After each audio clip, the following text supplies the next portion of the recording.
Hi, and welcome to another episode of My YA Book Nook, a podcast dedicated to connecting with YA readers and fulfilling its mission, growing YA book love. Happy New Year, 2020 fast.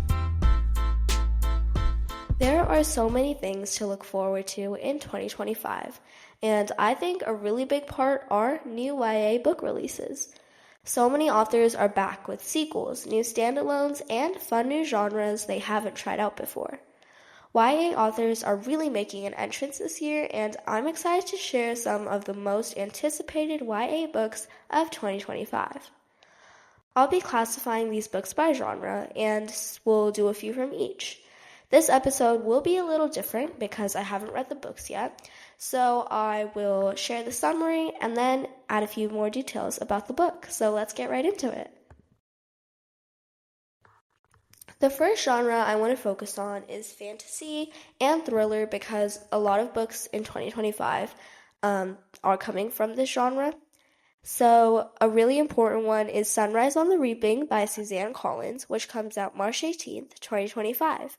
It is the fifth book in the Hunger Games series and the second prequel.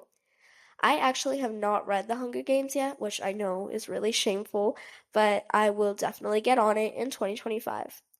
For the summary, fear grips the districts of Panem as the 50th annual Hunger Games begins. In honor of the Quarter Quell this year, twice as many tributes will be taken from their homes.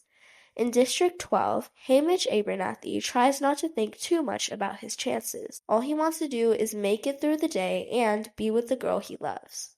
However, when Hamish's name is called, his dreams are shattered.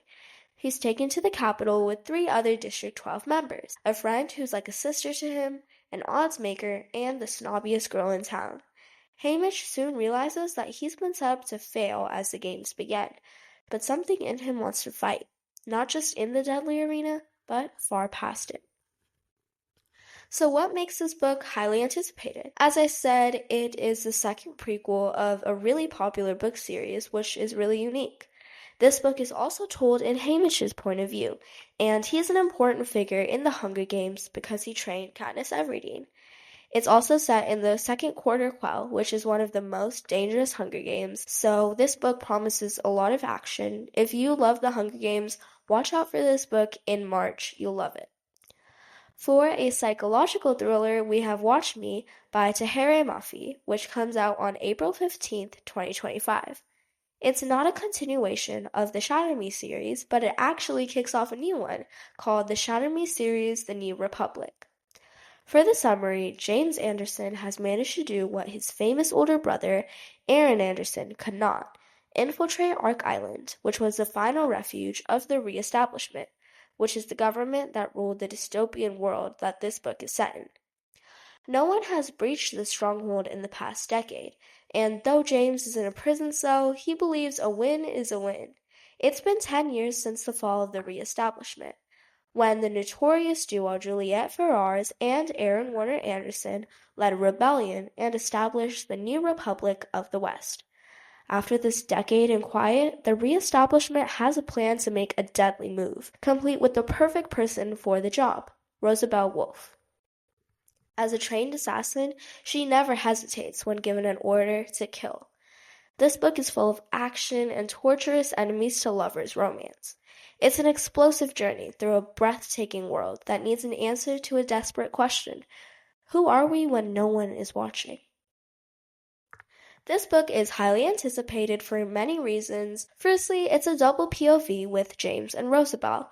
These are 2 new leads, one of which may be familiar from the past series, James. This book is set 10 years after that series, where he wasn't a main character. He was the younger brother of Aaron, who was one of the main protagonists, but now he's 21, and he's really taking the spotlight in this book.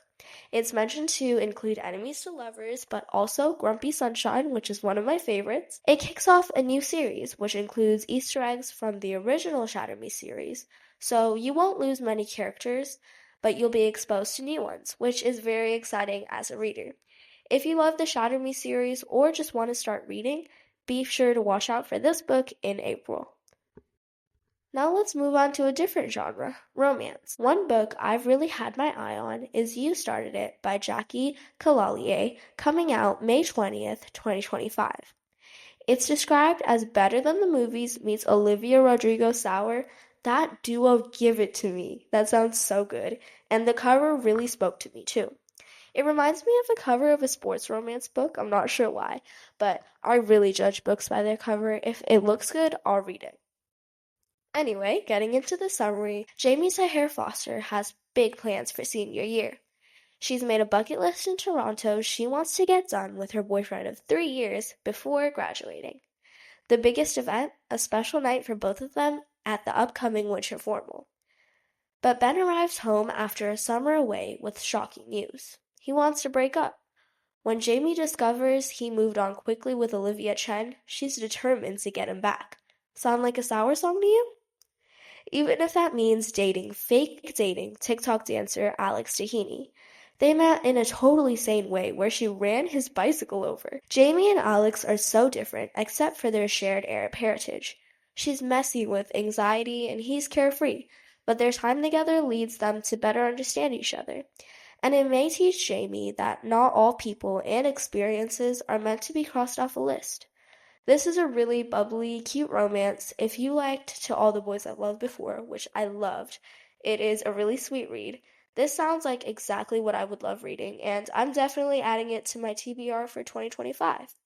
The author has a really deep and important reason for making the Arab boy a main love interest in this book.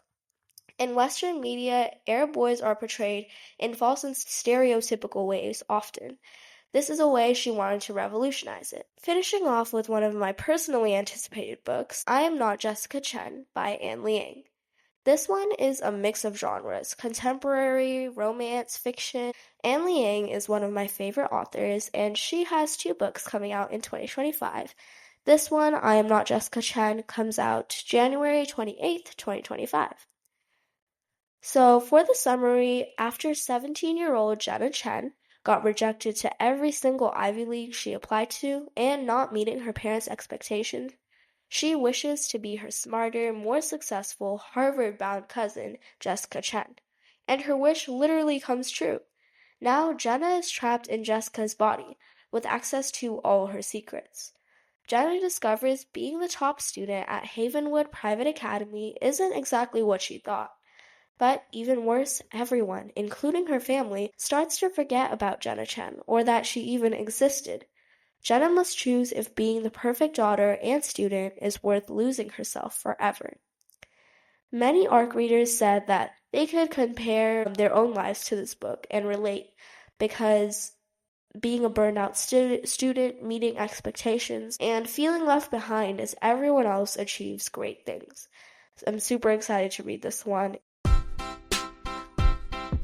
And those were some of my most anticipated books of 2025.